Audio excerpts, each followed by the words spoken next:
and we have progressed further cases since announcing the Windsor framework. We're working closely with a wide range of stakeholders to ensure that gardeners, farmers and growers can access plants and seeds from a wide variety of sources. Ian Paisley. Thank you, Mr Speaker. With regards to veterinary medicines, I fear the Minister's sunny optimism may be somewhat misplaced. After all, his preferred stakeholder, Mr Bernard von Goffem, the Director General of Food Sustainability, has made it abundantly clear to DEFRA and to the UK Government that the negotiations on this matter are, in his words, over. The deal is done. There will be no change to veterinary sciences. This means insulin will no longer be available in Northern Ireland for animals. Veterinary medicines against botulism, of which there were 144,000 issued last year, will no longer be available. What is the Secretary of State and the Minister going to do about this? Tell him.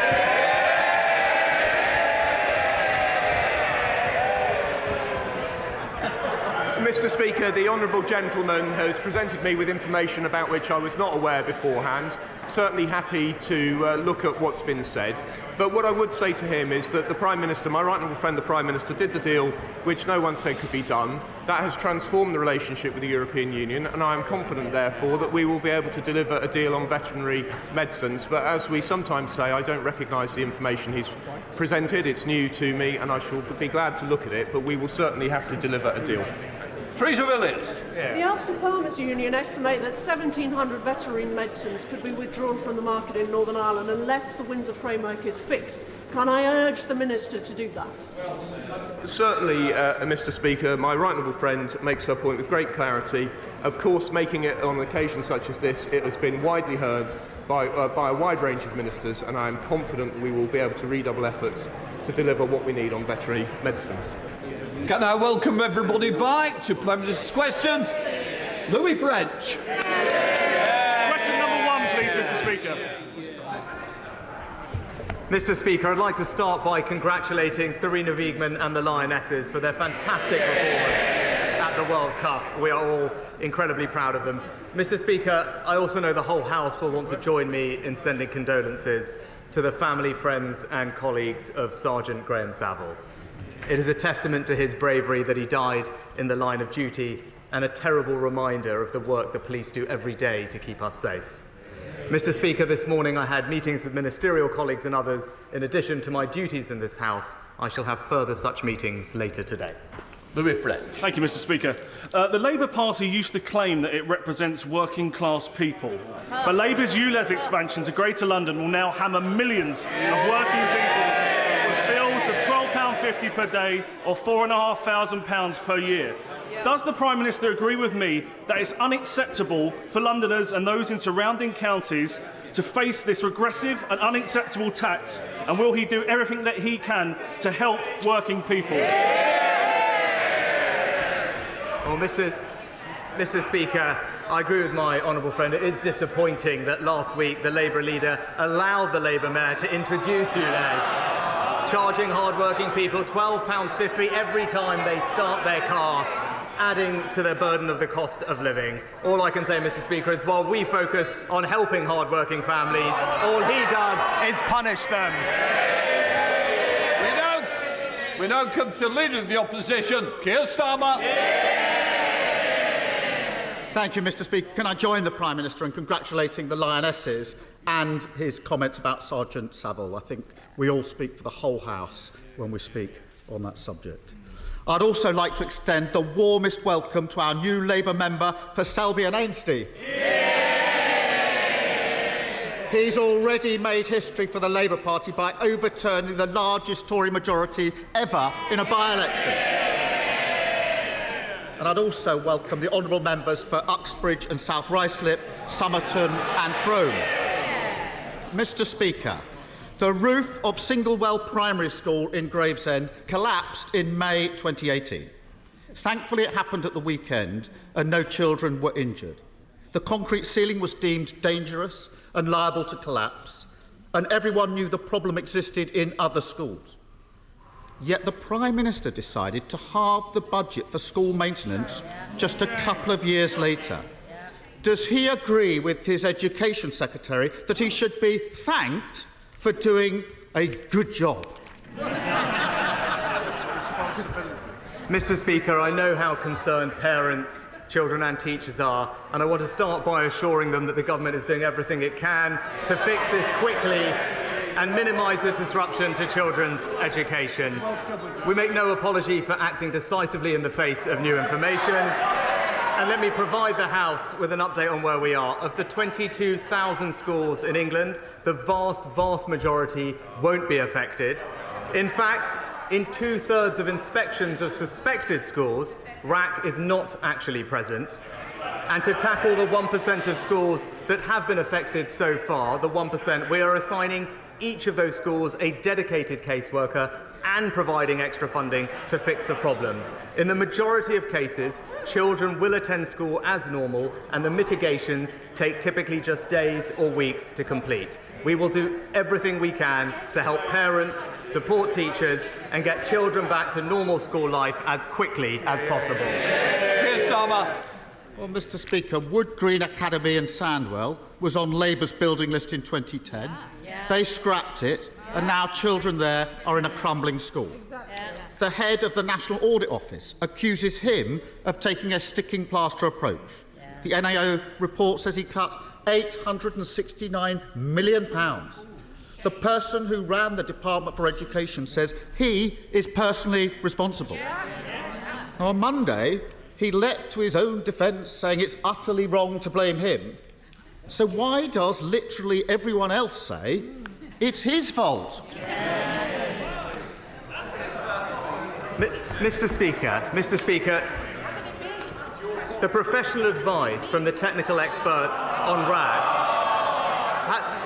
has evolved over time, and indeed it is something that successive governments have dealt with, dating back to 1994, Mr. Speaker. Now, as new advice has come forward, the government has rightly, decisively and swiftly acted in the face of that advice. But he talked about school budgets and talked about what I had done, but let me just walk him through the facts of actually what that spending review did, because he brought it up. Well, no, he's brought it up, so presumably he would like to hear the facts. Funding for school maintenance and rebuilding will average £2.6 billion a year over this Parliament as a result of that spending review, which represents a 20% increase on the years before. Indeed, Mr. Speaker, far from cutting budgets, as he alleges, the amount spent last year was the highest in a decade. That spending review maintained, Mr.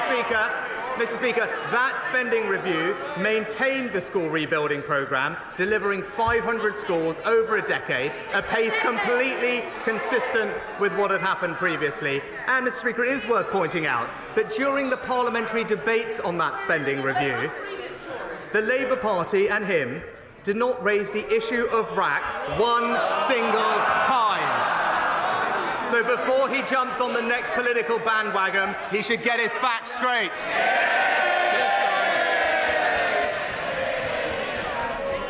Mr. Speaker, Carmel College in Darlington was on the Labour's building list in 2010. They scrapped it, and now children there are in a crumbling school. And on the one hand, we have him saying it's nothing to do with him. On the other side, we have the facts. And there's a simple way to clear this up. Why doesn't he commit to publish the requests from the Department of Education for the school rebuilding programme and what risks he was warned of before he turned them down? Mr. Speaker, the honourable gentleman has now brought up twice the Labour school rebuildings programme. He's now brought it up twice. So let's just look at that and look at the facts surrounding that, because we do know the truth about that programme, Mr. Speaker, because the NAO, as he's called on, actually reviewed that programme later on. What did they find? They found that Labour's school rebuilding programme actually excluded 80% of schools. Next, what did they find? That it was a third more expensive than it needed to be, needlessly wasting resources that have gone to schools. And Mr. Speaker, this is the worst bit. The worst bit is that programme, because now he's talking about the physical condition of schools, that programme only allocated funds solely on the basis of ideology with no regard whatsoever to the physical condition of schools, Mr. Speaker. That's why the independent James Review described that programme as time-consuming and expensive, just like the Labour Party.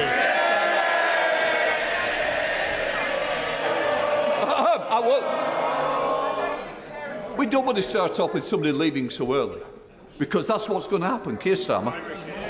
Well, Mr. Speaker, they want more, so let me continue. Ferryhill School in County Durham was on Labour's building list in 2010.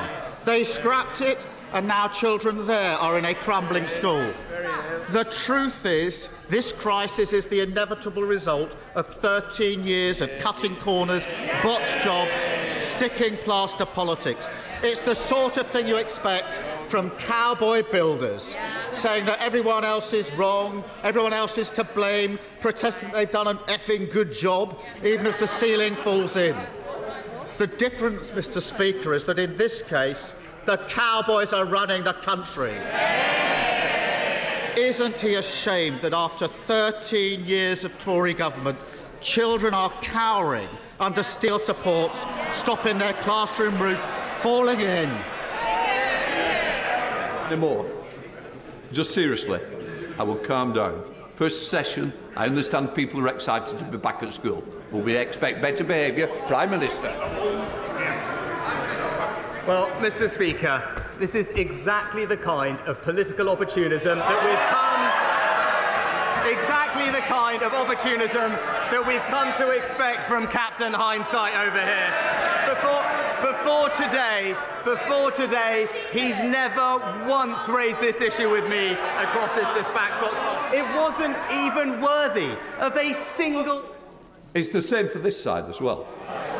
Can I just say, we're going to have a calmer question times going forward. I want to hear the question, I want to hear the answers, just like your constituents, Prime Minister.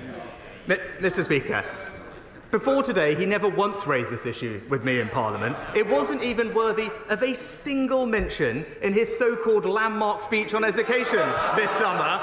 And if we'd listened to him, our kids would have been off school and locked down for longer. It's as simple as that. He talks about 13 years. Well, let's see what happened. When we came into office, 2/3 of schools were good and outstanding. Now it's 90%, Mr. Speaker.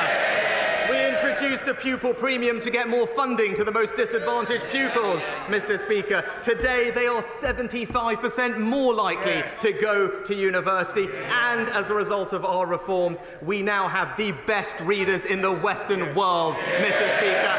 That's what 13 years of education reform gets you, all of which opposed by the party opposite. Well, it claims to be a man of detail. There are 100 parliamentary questions from this side on this issue and an Opposition Day motion. But, Mr. Speaker, let us continue. Holy Family Catholic School in Bradford was on the Labour building list in 2010. They scrapped it, and now children there too are in a crumbling school. Mr. Holden, I think I've heard enough. No, then, this is the last time you make your mind up. You either go now or you're quiet for the rest of us. And, Mr. Speaker, if you can believe it, in April this year, the Education Secretary signed a contract for refurbishment of her offices. It's got a personal stamp of approval on it. It cost, I can't quite believe this, £34 million.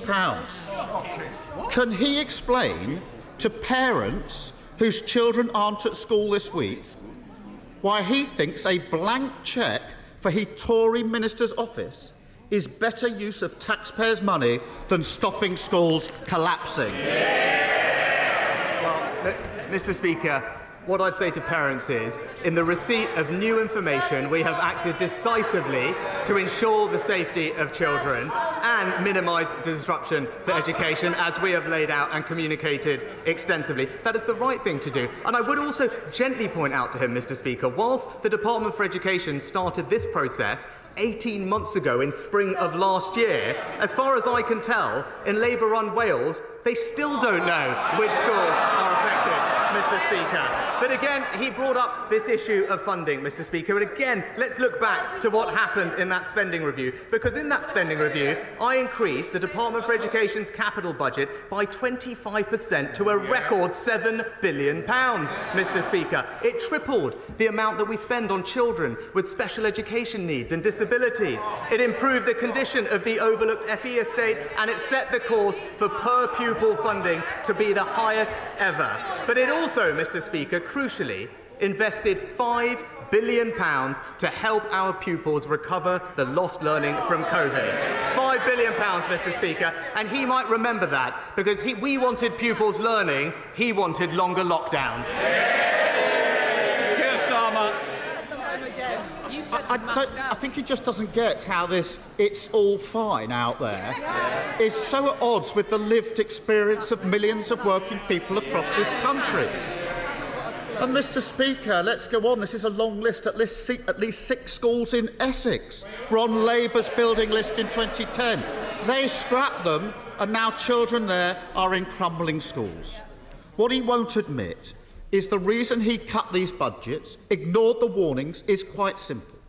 Just like he thought his tax rises were for other families to pay, he thinks his school cuts are for other families to endure. Doesn't it tell you everything you need to know? That he's happy to spend millions of taxpayers' money sprucing up Tory offices, billions to ensure there's no VAT on Tory school fees, but he won't lift a finger when it comes to protecting other people's schools, other people's safety, other people's children. Mr. Speaker, I know he comes here with these prepared scripts, but he hasn't listened to a single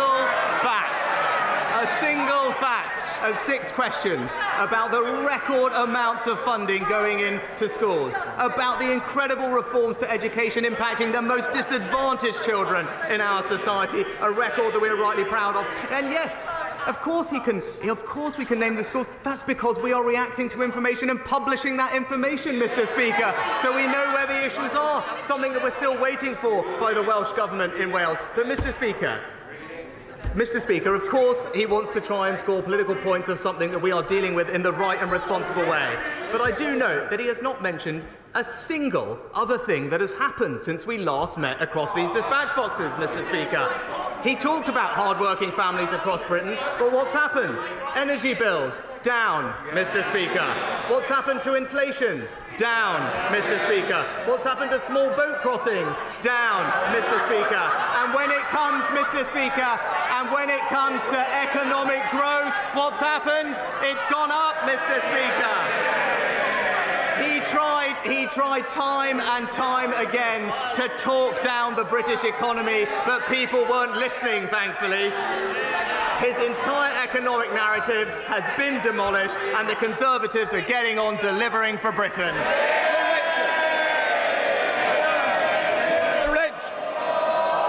There will be more. Nicola Richards. Against a backdrop of improving economic news, inflation falling, energy bills coming down, growth up, people in the West Midlands are disappointed to see that Labour-run Birmingham City Council has gone bankrupt.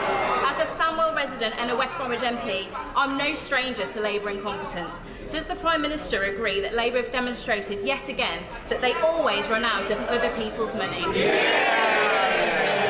Mr. Speaker, my honourable friend is exactly right. We started by hearing how Labour in London are charging hard-working people with ULEZ. Now we're hearing about how Labour in Birmingham are failing hard-working people, losing control of taxpayers' money and driving their finances into the ground. They've bankrupted Birmingham, Mr. Speaker. We can't let them bankrupt Britain. We come to the leader of the SNP, Stephen Flynn.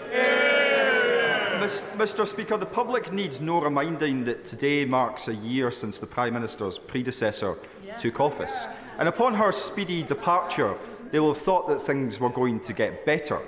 But when we look at unemployment figures, they're higher. When we look at food prices, they're higher. When we look at mortgage rates, they're higher. And economic growth is stagnant. So can I ask the Prime Minister, when is he going to get off his backside and do something about it? Well, Mr. Speaker, I think what the honourable gentleman failed to point out is that the amount of times I've sat across the dispatches from him and his colleagues and heard how somehow we were a laggard when it came to growth, Mr. Speaker. What he didn't do is take the opportunity to correct the record today, now that the pub figures have been published, which demonstrate, in fact, we had the fastest recovery out of any European economy after COVID. Mr. Speaker, you'd be forgiven for thinking that the Prime Minister thinks everything is all right. But let's look at his proposals for the winter when it comes to a cost of living package. Because when it comes to energy bills, his plan, of course, is to do nothing. When it comes to mortgage bills, his plan is to do nothing. And when it comes to food bills, his plan is to do nothing. So when the when the Secretary of State for Education said earlier this week that everyone was doing nothing, she was referring to the Prime Minister, wasn't she?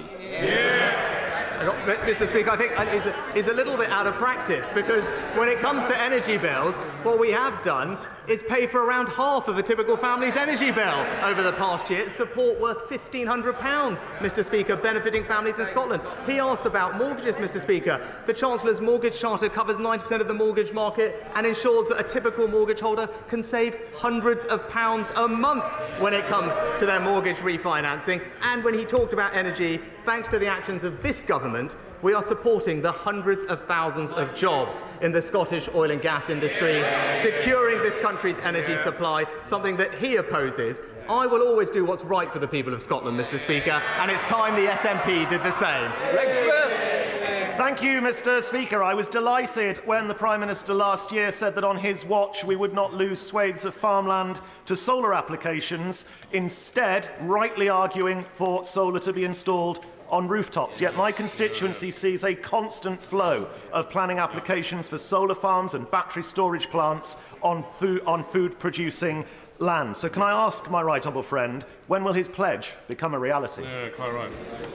Mr. Speaker, my honourable friend makes an excellent point. Now, solar is one of the cheapest forms of electricity generation, so it's right that we try and see more of it across the country. But we do need to protect our most valuable agricultural land so that they can produce food for the nation and increase our food security. And that's why, thanks to our changes, the planning system now sets this out explicitly with a clear preference for brownfield sites. Now, of course, we want to do more to encourage barn-top solar, Mr. Speaker, and DEFRA will be updating the House with further information on that policy in due course. Andrew Bridgen. Speaker, last week the Prime Minister stated that he was proud of his furlough scheme. I wonder, Mr. Speaker, if he's equally proud of the 400 billion it put on the national debt and the inflation it's caused. Was he proud of the jobs lost, businesses closed and lives crushed due to the lockdowns? Is he proud of the increased NHS waiting list, premature deaths and the 1 million young people now needing mental health support?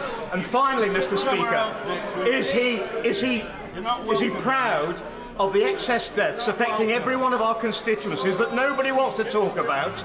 And will he give an undertaking to the British public, a solemn undertaking that they will never be inflicted upon them ever again? Well, Mr. Speaker, as the honourable gentleman knows, there is a formal inquiry regarding COVID which will examine all the decisions that were made, including lockdown and the impacts of them. But with regard to the furlough scheme, Mr. Speaker, I am proud that at a time of extreme anxiety in the country, facing an unprecedented situation, that this government put its arms around the British public to ensure that we protected 10 million jobs. And as the report from the ONS showed last week, those actions, combined with all the other things we did to support the economy, ensured that we had the fastest recovery through the pandemic of any European nation. Dr. Neil Hudson. Thank you, Mr. Speaker. As a nation of animal lovers, the Conservatives' government record on animal welfare is a source of great pride. But sadly, too many abuses remain, from pet theft, the smuggling of puppies and heavily pregnant dogs and dogs with their ears horrifically cropped, to the illegal export of horses to Europe for slaughter. These issues are personal to me as a veterinary surgeon and to my constituents, especially animal theft and livestock worrying. Can the Prime Minister reassure the House that animal welfare is a key government priority and that he will bring forward the necessary legislation to tackle these issues as soon as possible?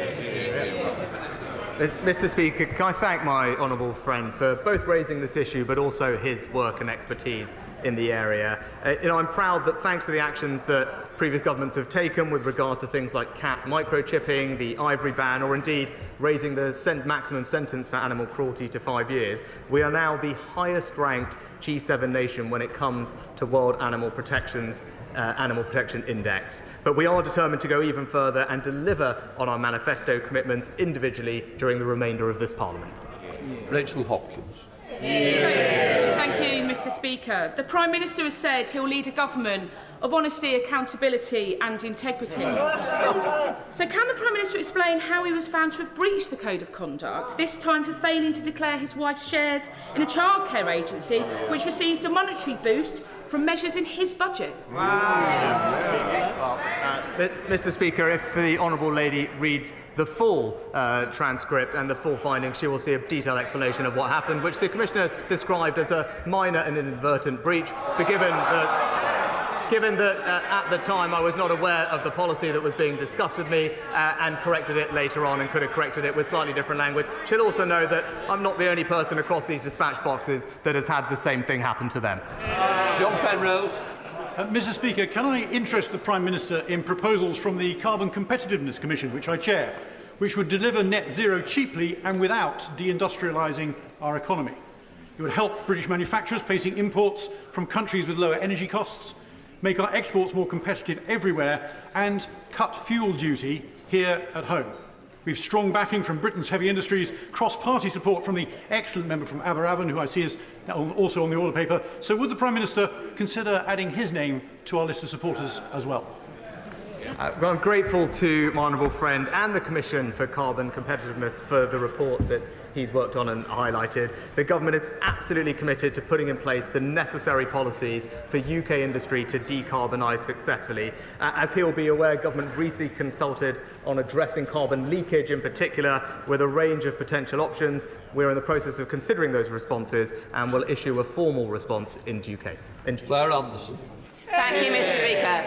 Every year, billions of wet wipes go out into our rivers and oceans and clog up our sewers. Yeah. I've been campaigning on this for years to ban plastic in wet wipes, and the government has finally promised to ban plastic in wet wipes, but that was 5 months ago and there's been nothing since then. So will the Prime Minister today finally give a date when that ban will come into force and make a difference to our environment? Or is this another broken promise from his zombie government?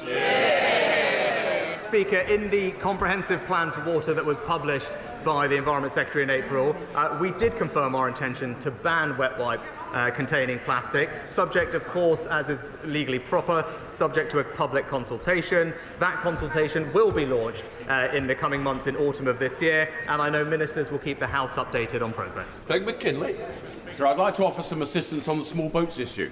Has my right honourable friend considered the incongruity of the fact that a UK dinghy manufacturer trying to sell into the EU market would have to apply the CE marking, customs codes and the potential of being stopped and checked?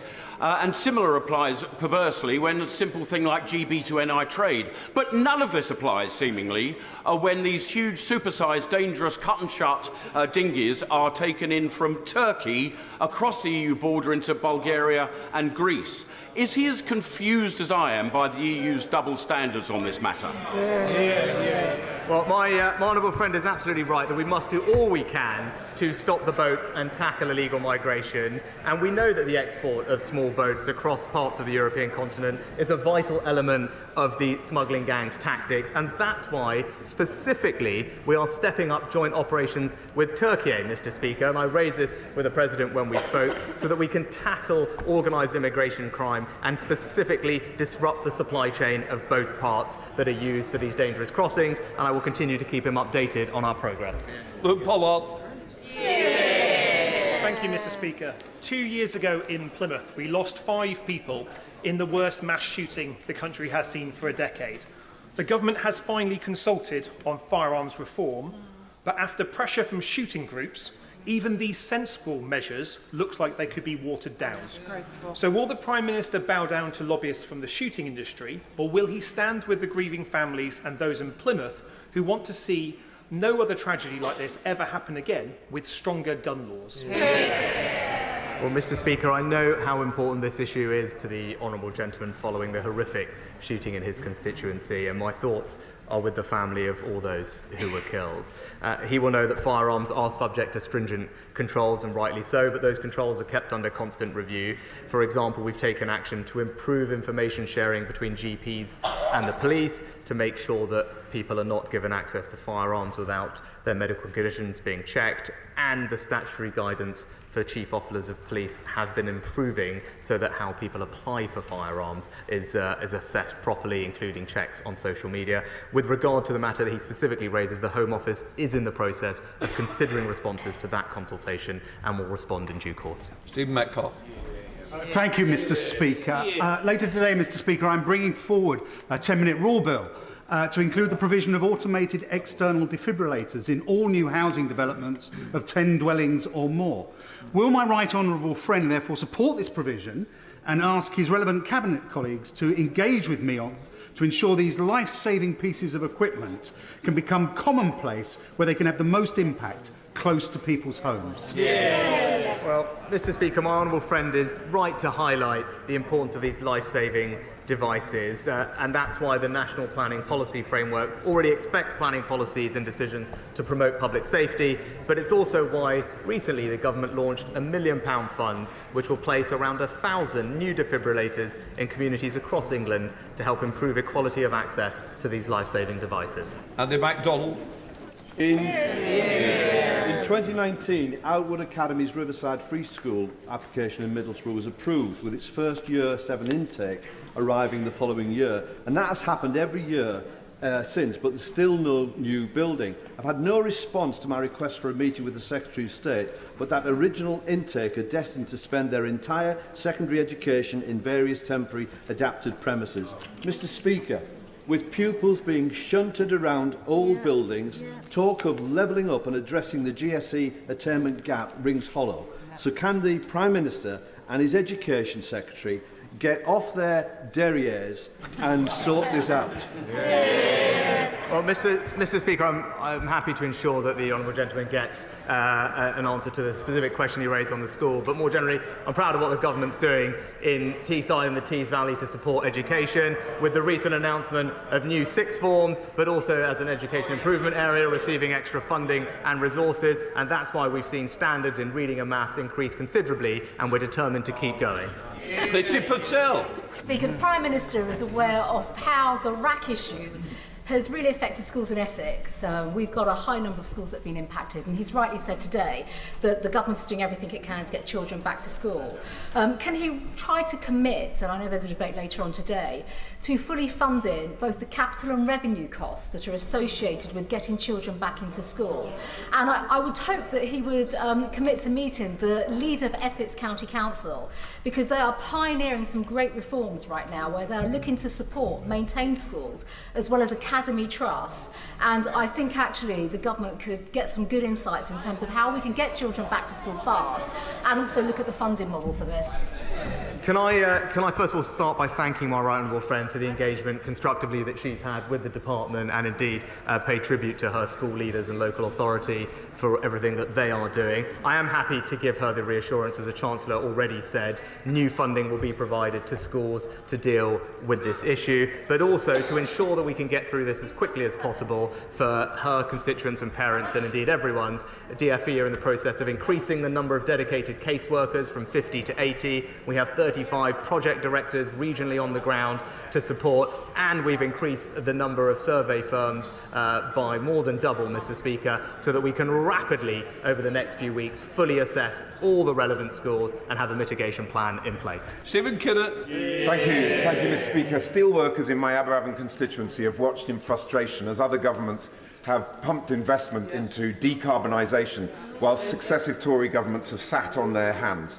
So when will the Prime Minister finally conclude the talks with Tata Steel, and can he guarantee that there will be a matching level of investment with what other European governments are doing on decarbonisation, and will he guarantee that the conclusion will be based on serious engagement comprehensively with the steel unions?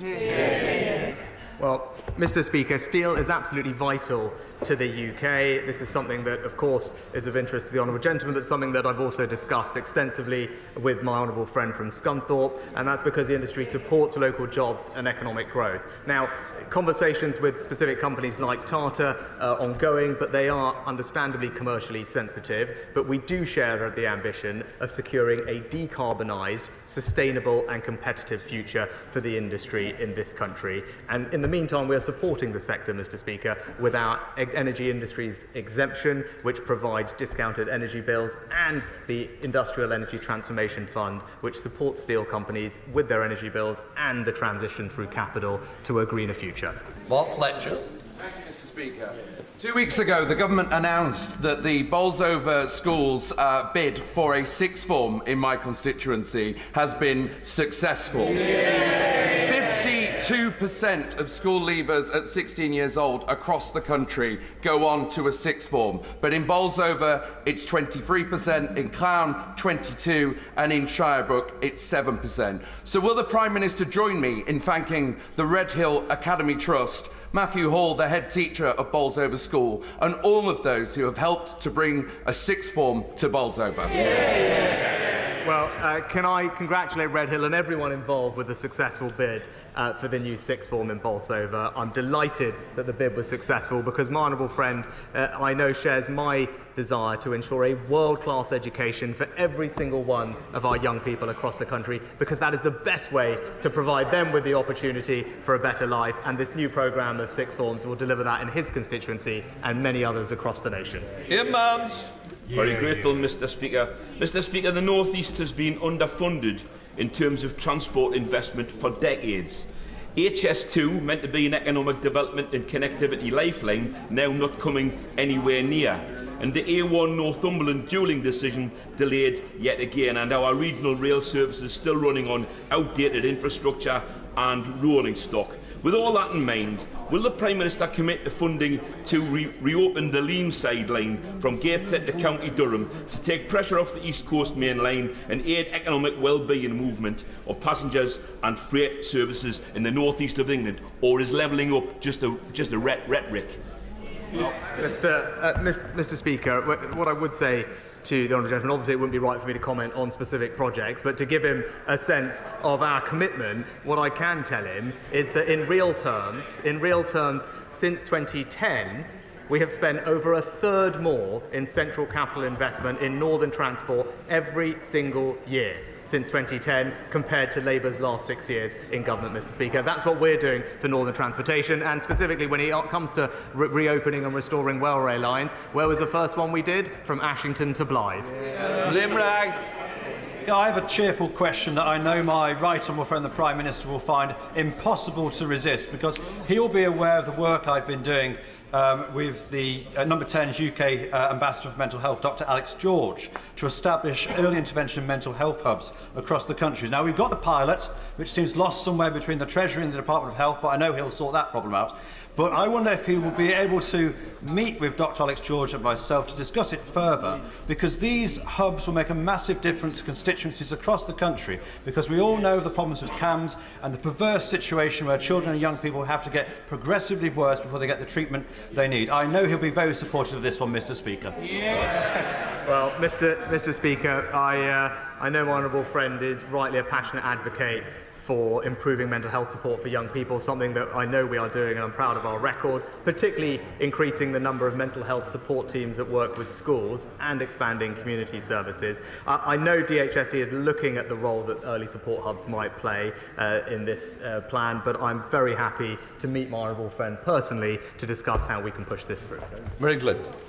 Thank you, Mr Speaker. We've heard far too much lately about ministerial posteriors and very little about prosperity for the country, even in these dying days of the lame duck government. Will the Prime Minister stop prevaricating and subscribe to the Horizon programme for the sake of vital British science, innovation and cancer research? Well, Mr. Speaker, this is a government that is investing record sums in British science and research and development because we believe that is critical to a brighter economic future and spreading opportunity. Now, our priority and preference is to associate to Horizon, but we do want to make sure that that is on terms that are right, both for the British taxpayer and for British science and research. I can commit to her that we've been extensively involved in discussions. I hope to be able to conclude those successfully, and when we do, I hope she'll be the first to stand up and congratulate the government. Caroline Dinich. Thank you very much, Mr. Speaker. September is Childhood Cancer Awareness Month, but it also marks 2 years since the death of my constituent Sophie Farrell. She was only 10 years old. Every day in the UK, Mr. Speaker, 10 young people will be diagnosed with cancer, and 2 of those will not survive. Those that do face a lifetime of side effects from treatments that are just not designed for small bodies. When will the Prime Minister publish a childhood cancer action plan? Oh, Mr. Speaker, can I thank my honourable friend for raising this issue and extend my sympathies to her constituent and family as she raised. She's right to continue campaigning in this important area. I hope she'll understand that I can't preempt the content specifically of the strategy, but I can tell her that it will draw on previous work, including submissions from childhood cancer charities and stakeholders to our recent calls for evidence. Of course, we want to hear from them to highlight and get a sense of the issues that she specifically raised, but I'm sure I'll ensure that we write to her to give her a sense of timing. Chris Law. Thank you, Mr. Speaker. Every year, the SNP Scottish Government mitigates against the cruelest of Westminster policies by spending £84 million supporting hard-working families against the brutal bedroom tax and over £6.2 million covering the 2-child benefit cap. Astonishingly, Mr. Speaker, we have learned over the summer the Leader of the Opposition is an enthusiastic supporter of these Tory cruel welfare policies, with U-turn after U-turn from the Labour Party. So given that the Tories and Labour are 2 cheeks of the same arse, offering no change, no vision, no hope, does the Prime Minister agree that the only way Scottish voters can rid themselves of these... Order. I'm not going to both stand up, so one of us is going to give way and it won't be me. Can I just say, let's think about language. Let's be more temperate and let's make sure that this Parliament can be proud. The pride of this Parliament will shine through, but certainly not using language. Happy to change the offending word with bottom. Given that the Tories and Labour are 2 cheeks of the same bottom, offering no change, no vision and no hope, does the Prime Minister agree that the only way for Scottish voters to rid themselves of these heinous policies is to vote SNP to leave Westminster forever? Mr. Speaker, obviously not, but I think the thrust of that question was directed at the Leader of the Opposition rather than me. I won't want to get in the middle of that, but what I can say is we want to ensure a welfare system that is compassionate and looks after the most vulnerable in our society, while supporting those who can into work to do so, because that's also fair for everyone else and British taxpayers. I believe that is a system that we are achieving, Mr. Speaker, and right now we're providing thousands of pounds of support to help with energy bills and everything else to people in Scotland, and we will continue to do so. That completes Prime Minister's questions. Just sit down a minute.